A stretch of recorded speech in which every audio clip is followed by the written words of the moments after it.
விடுதலை பயணம். அதிகாரம் 38.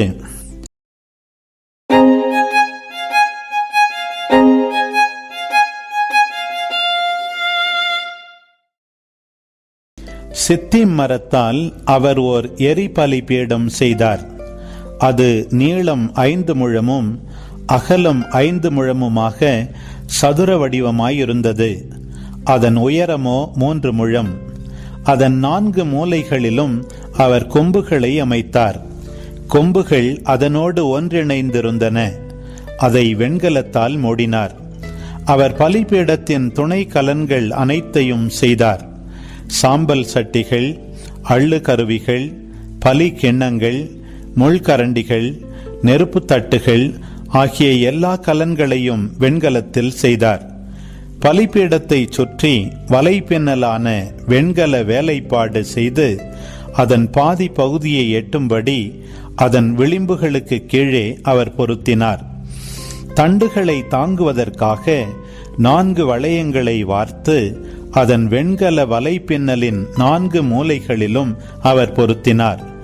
அவர் சித்திம் மரத்தால் தண்டுகள் செய்து வெண்கலத்தால் மூடினார்.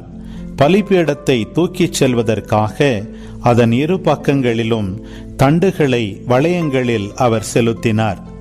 பலகைகளை சேர்த்து உள்கூடாக அமைத்தார்.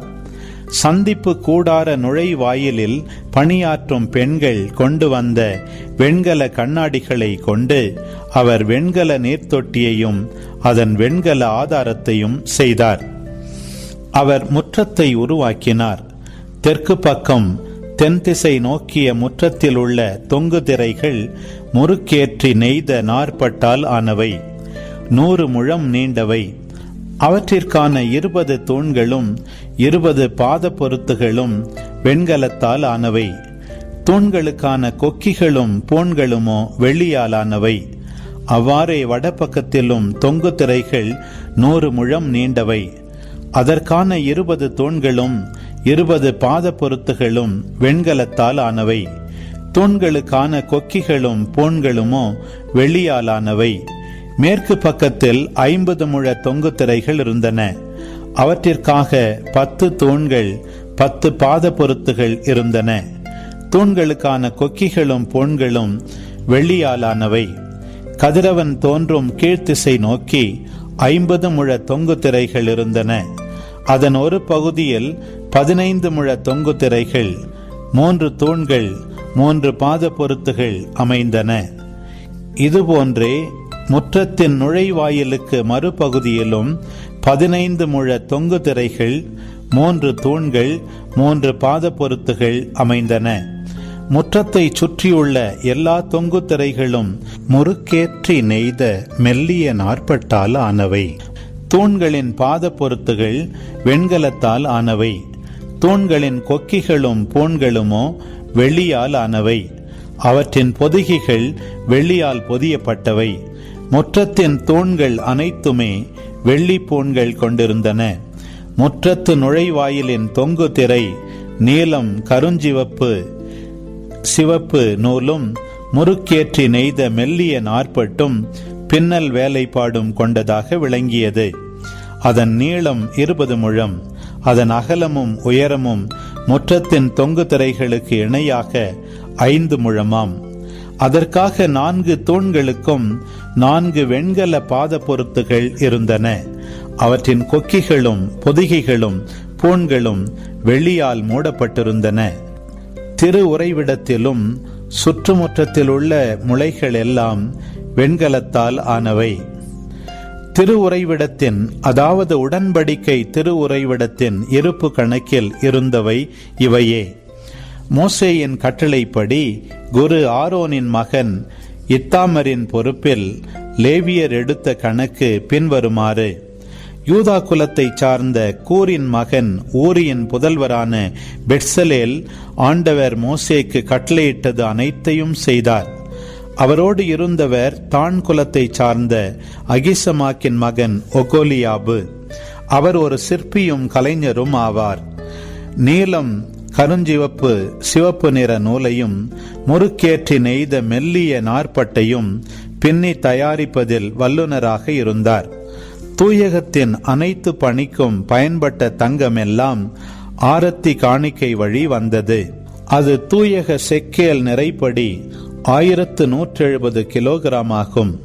மக்கள் கூட்டமைப்பில் எண்ணப்பட்டவர்களிடமிருந்து வந்த வெள்ளி தூயக செக்கேல் நிறைப்படி 4020 கிலோகிராம் ஆகும். 20 வயதும் அதற்கு மேலும் உள்ள ஆண்கள் எண்ணப்பட்டார்கள். அவர்கள் ஒவ்வொருவரும் கொடுக்க வேண்டியது தலைக்கு 6 கிராம், அதாவது தூயக செக்கேல் நிறைப்படி அரை செக்கேல். இத்தகைய ஆண்கள் 6,3550 பேர் இருந்தனர். தூயகத்தில் உள்ள பாத பொருத்துகளையும் திருத்தூயக திரைக்கான பாத பொருத்துகளையும் வார்க்க 4000 கிலோகிராம் வெள்ளி ஆயிற்று. ஒரு பாத பொருத்துக்கு 40 கிலோகிராமாக 100 பாத பொருத்துகளுக்கு 4000 கிலோகிராம் ஆயிற்று. அதிலிருந்து 20 கிலோகிராம் எடுத்து அவர் தூண்களுக்கான கொக்கிகள் செய்தார். பொதிகைகளை பொதிந்தார். அவற்றிற்கு பூண்கள் அமைத்தார். ஆரத்தி காணிக்கையாக வந்த வெண்கலம் 2825 கிலோகிராம் ஆகும். அதை கொண்டு அவர் சந்திப்பு கூடார நுழைவாயிலின் பாத பொருத்துகளையும் வெண்கல பலிபீடத்தையும் அதன் வெண்கல வலைப்பின்னலையும் பலிபீடத்திற்கான அனைத்து துணைக்கலன்களையும் செய்தார்.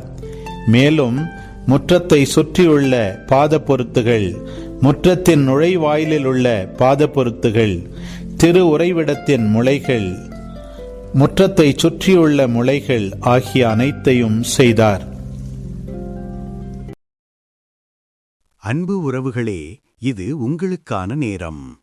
இக்காணொளியில் ஒலி ஒளி வடிவில் விடுதலை பயணம் 38ஆம் அதிகாரத்தை முழுமையாக பார்த்தும் கேட்டும் ஜெபித்தும் இருப்பீர்கள்.